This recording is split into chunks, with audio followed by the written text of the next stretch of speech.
Je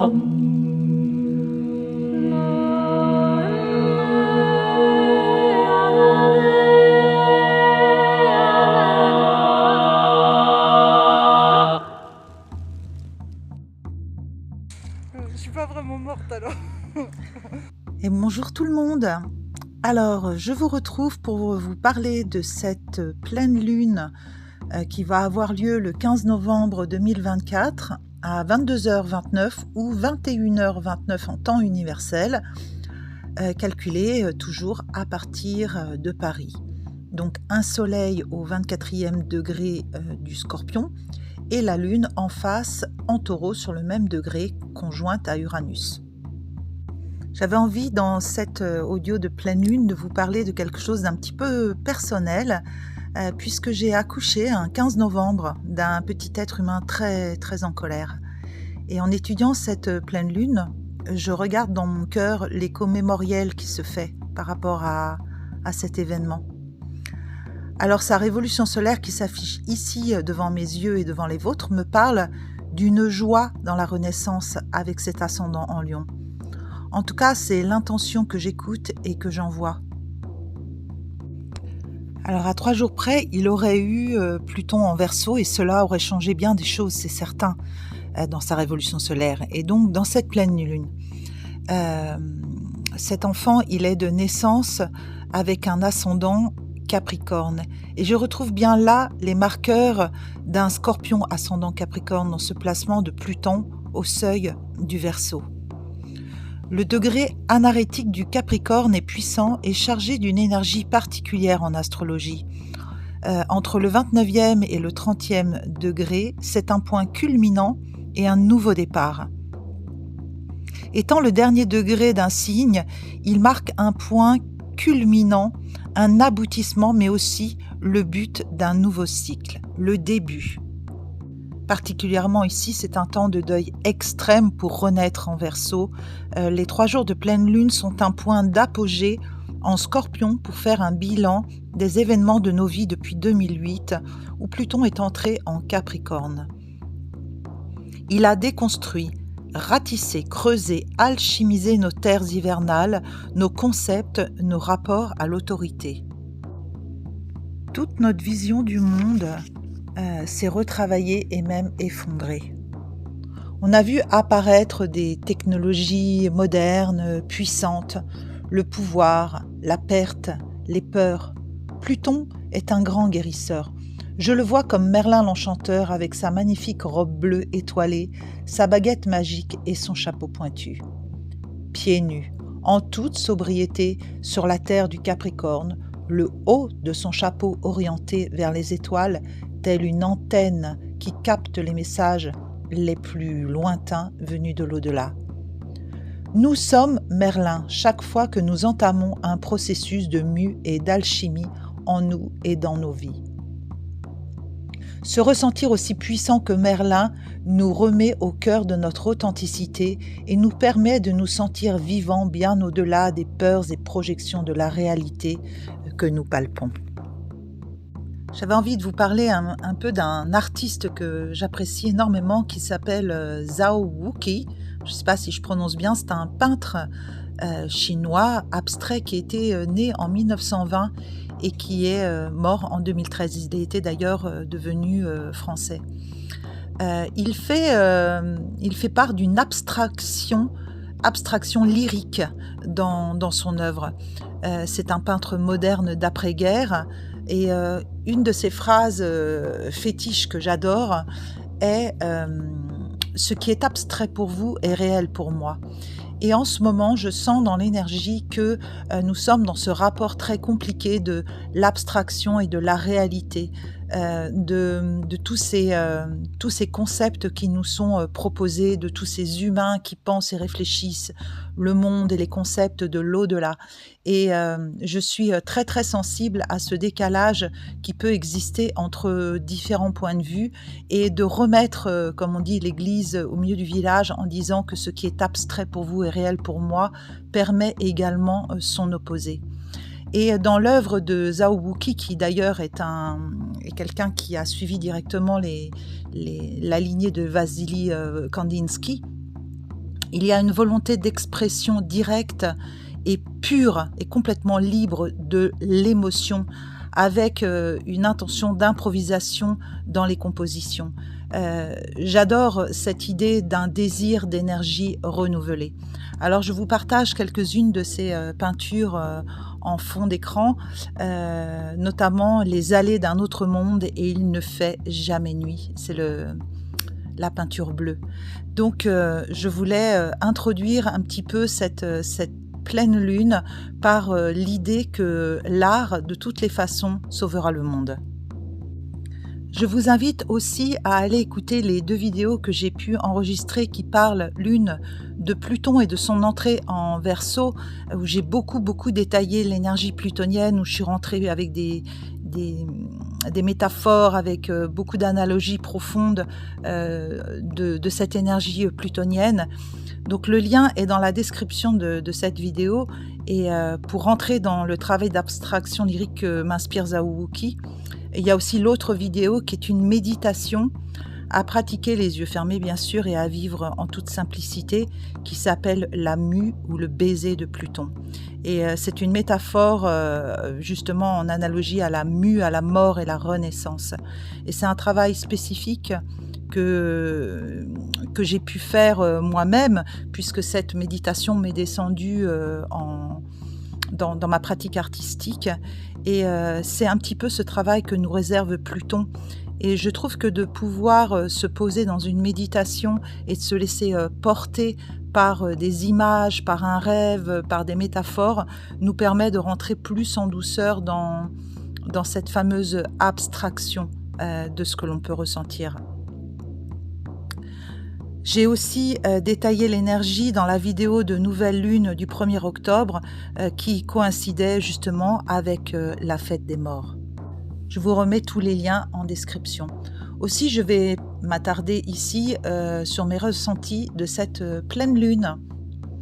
Alors, ce degré anérétique concentré du travail colossal qu'a fait Pluton en Capricorne contient toute l'intensité et la transformation, ainsi que les défis importants qui ont été vécus ces dernières années. Il parle de destinée, de karma, et offre toutes les leçons de vie qui ont été montrées. Et cela pourrait nous inspirer cela. Travail d'une ambition décuplée, soif de réussite et de reconnaissance exacerbée. Responsabilité accrue, avec un sens du devoir à son apogée. En pleine lune, c'est encore plus fort, avec une tendance à porter le poids du monde sur ses épaules et trouver cela si lourd. Besoin de s'isoler, il y a une quête de solitude ici pour approfondir sa réflexion et atteindre ses objectifs, notamment professionnels, de construction. Le Capricorne, il porte à ça. L'accomplissement qu'on peut avoir dans le monde aussi, en analogie, c'est la maison 10. Cela porte à une transformation personnelle avec une capacité à se renouveler en profondeur et à surmonter les obstacles. Il y a de la résilience, il y a de la pugnacité dans ce placement.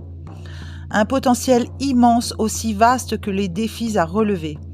Pluton ne reviendra sur ce degré que dans 250 ans environ, et la rencontre saturnienne s'achève ici sur une apothéose dans un contexte mondial de crise, de destruction des repères, des droits des hommes et des femmes plus spécifiquement.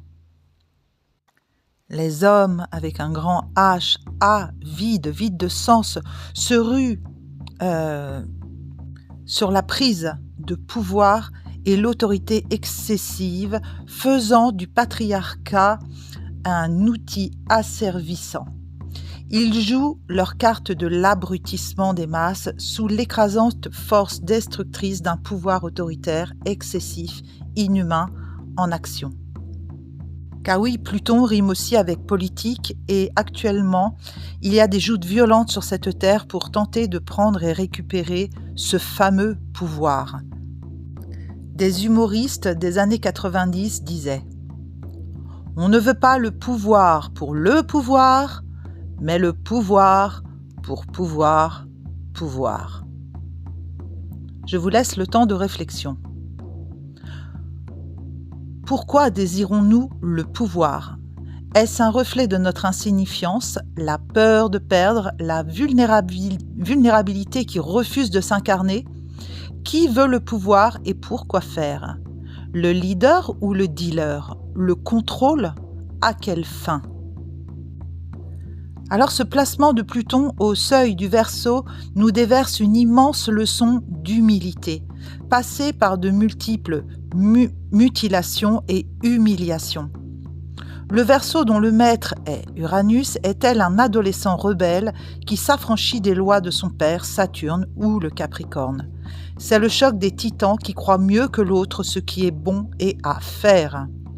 La rébellion, l'esprit créatif, novateur de l'adolescence, gorgé d'hormones, qui pense que son parent est has-been. Ah ouais, d'ailleurs, on ne dit d'ailleurs plus has-been aujourd'hui, je ne sais pas comment on dit. Fut un temps, on disait désuet, on pouvait dire archaïque, complètement à côté de ses pompes. Bref, vous avez compris l'idée. Cet ado qui veut être libre de vivre indépendamment sa vie, ses rêves et ses idées farfelues pense être le premier à les avoir. La fougue de la jeunesse face à la maturité du père, le sage, l'ermite. Forcément, cela fait des étincelles, car les égos bien plantés des deux parties ne sont pas prêts à lâcher leurs principes, pour une neutralité plus consciente, et déposer le « je sais » pour laisser émerger. Expérimentons ensemble. Apprenons, nous, les clés. Développons la solidarité, la fraternité, l'altruisme. Ce sont des valeurs Verseau avec l'utopie et la magie d'une société qui cherche à se réinventer. Pluton Verseau, ce sont les nouvelles technologies qui envahissent le monde, car on s'isole et on se cache derrière les écrans pour oublier que la vie est un défi joyeux. Je pense réellement que cette année, nous allons ramasser de belles claques, car les astres nous promettent de grands changements. Pluton va s'installer en Verseau et instruire l'adolescent tout en se réformant lui-même, en apportant une vision de sagesse issue du Capricorne dans l'esprit intrépide du Verseau. Il y restera jusqu'en 2043, donc ça va se poser dans le temps. Jupiter va changer de signe et entrera en Cancer le 9 juin 2025. On en reparlera. C'est pour moi une nouvelle sensibilité qui se déploie. Saturne va sortir des Poissons et entrer en Bélier le 25 mai 2025. C'est également majeur. De la Terre jetée sur un feu naissant, un nouvel ordre naissant s'établit lentement. Uranus quitte le Taureau, où il était depuis début 2019. C'est également majeur. Il entre en Gémeaux le 7 juillet 2025. Il y a un déploiement de réseaux de nouvelles technologies. Neptune quitte le Poisson le 30 mars 2025, puis le 27 octobre 2025. Alors là, c'est de l'eau jetée sur le feu, sortie des illusions et réveil douloureux. Ce sont toutes les planètes spirituelles lentes qui changent d'énergie entre novembre 2024 et octobre 2025. Un an. C'est absolument colossal. Nous avons le temps d'en reparler et je me réjouis de vous faire des vidéos sur les passages d'un état à l'autre. Cela me fait penser au travail dans le laboratoire, labor, qui a exactement les mêmes racines, les racines que l'alchimiste met à l'épreuve avec la matière pour la transmuter et en tirer la quintessence, donc la pierre philosophale. Pluton est l'alchimiste et c'est lui qui est au fourneau. Alors, préparez-vous, car ce travail est très exigeant, passionnant, comme l'est le cœur de ce grand maître des profondeurs. Les personnes nées sous le signe du Scorpion, c'est-à-dire qui ont le soleil dans ce signe, vont être secouées particulièrement car celui-ci, en arrivant en Verseau, va se placer au carré, donc en tension avec leur signe. C'est l'occasion d'y voir une faveur, une opportunité de déployer encore plus notre énergie souterraine pour soutenir l'œuvre de Pluton qui se déploie sur le monde avec sa puissante énergie magnétique afin de sortir l'humanité de l'ornière destructrice dans laquelle elle s'est enlisée. Pluton porte la renaissance et le phénix en lui, tout comme nous l'avons tous, afin de nous dépasser et de nous transfigurer. L'idée d'un transhumanisme flotte sur nos corps et entre dans nos esprits. Il n'est pas dit que Pluton tolère cela, à moins que vous ne preniez peur et que vous ne laissiez agir l'autre part, celle qui, avide, se remplit de vous. Alors l'axe Scorpion-Taureau est encore intercepté. Je ne compte plus les fois où je vous dis cela ces derniers temps, comme s'il fallait vraiment entendre que cet axe qui parle de la relation, moi, mes valeurs et les autres et le reste dans le visible et l'invisible, était et est encore mis entre parenthèses et cette pleine lune s'inscrit dans cet axe. On y trouve également Junon, dont j'ai bien parlé la dernière fois, notre idéalisation dans les relations, dans les partenariats amoureux. Junon, toujours en prise avec les lunes noires, ne peut que m'évoquer le combat de cette femme courageuse qui refuse l'annihilissement, la honte, la destruction de son féminin. Vous savez où, pas besoin de la citer. En maison 4, le foyer, la famille, nos bases, et donc ce sont les bases de notre humanité qui sont ici aux prises avec les pires angoisses et traumatismes faits au féminin. Le soleil en maison 4 est clair, mais il est sous l'horizon, tel un soleil couchant, réchauffant à peine ceux qui se relient à sa force. Il ne peut envoyer que ses rayons d'espoir se couchant dans l'énergie scorpion. Il éclaire les parts d'ombre. Et là, je vous invite à aller voir aussi sur mon réseau Facebook un texte qui s'appelle « Ma part d'ombre », où vraiment je rentre en profondeur dans le travail de ces parts d'ombre. Et toutes ces parts d'ombre, justement, que nous refusons de voir. En face, la Lune, interceptée aussi, est conjointe à Uranus en Taureau et Sedna en Maison 10. Nous sommes à cette pleine Lune en quête d'un accomplissement personnel qui réponde à nos besoins fondamentaux d'être en sécurité en terre forte et fixe du Taureau, ballotté par les énergies de Sedna, fâché de ce que nous faisons vivre aux grands mammifères marins. Et là, c'est pareil, je n'ai pas besoin de vous reciter les sources, je pense que vous savez de quoi je parle. Uranus se prépare pour son show. Il va devenir une énergie très intense dans les prochaines années et la Lune se gorge de sa vibration de présence, de conscience pour continuer à nous guider lorsque le soleil est couché. L'astre, plein, rond, rassure, telle la caresse d'une mère bienveillante, tel un bon repas partagé en taureau, entre amis, entre parenthèses le Verseau. La nature est débordante d'abondance et cette pleine lune nous rappelle de nous y relier pour nous nourrir de vivant, de joie, de partage et de ne pas nous laisser happer par la dépression ambiante et les débats anxiogènes alentour. Le monde se débat et nous sommes ballottés tels des fétus de paille au vent par un émotionnel maladif qui gravite autour de la terre tel un nuage noir chargé de toxicité qui pleuvrait sur nous. Encore une référence que vous pouvez trouver si vous cherchez. L'ascendant lion de la pleine lune nous rappelle notre cœur d'enfant heureux, créatif qui vit en chacun et qui cherche à jouer. Pouvons-nous essayer de prendre de la hauteur, tel Wambly, l'aigle des Amérindiens, qui fait ses mues et observe de son œil perçant le monde vu d'en haut. En maison 12, Mars, Vulcain et Hadès font face à Pluton. C'est comme deux groupes de déménageurs qui montent et descendent avec chacun un piano à queue et se retrouvent face à face dans le virage de la cage d'escalier au 4e étage. Vous voyez un peu l'ambiance ? Alors, Mars en Lion, il faut agir et prendre les bonnes décisions. La confrontation est toujours la pire des solutions et il le sait. En maison 12, il nettoie des millénaires de guerre en lui. Il panique à l'idée de garder le peu de la douceur qu'il a regoutée en passant dans le ventre de sa mère en Cancer. Vénus en Capricorne, la sage femme devenue femme sage.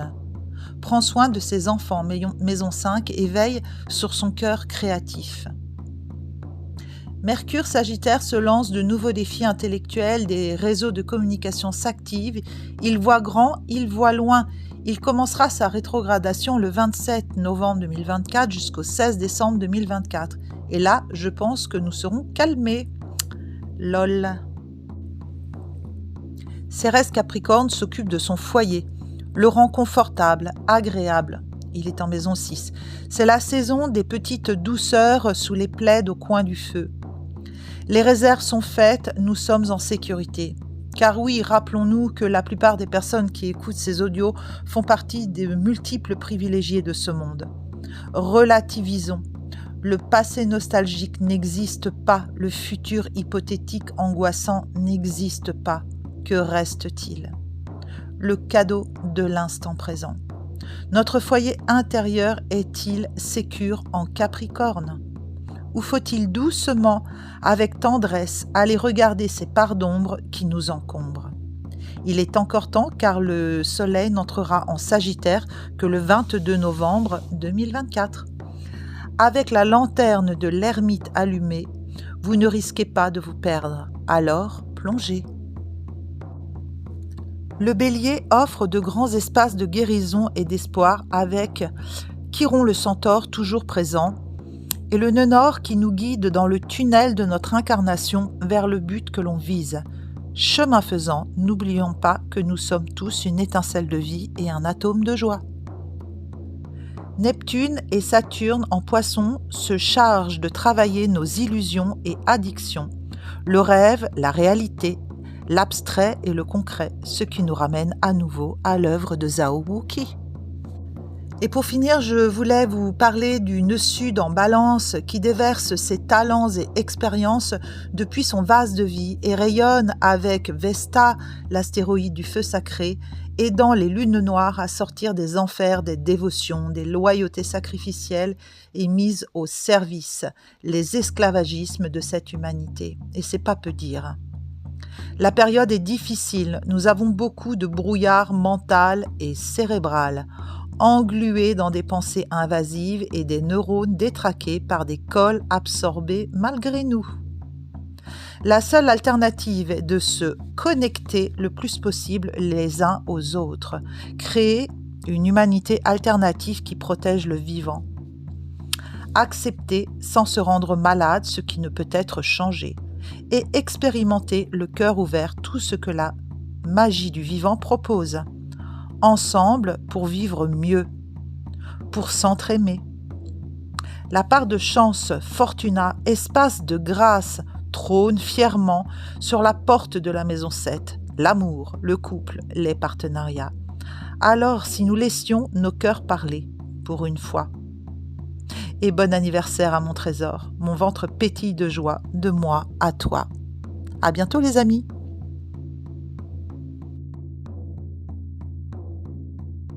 Dum.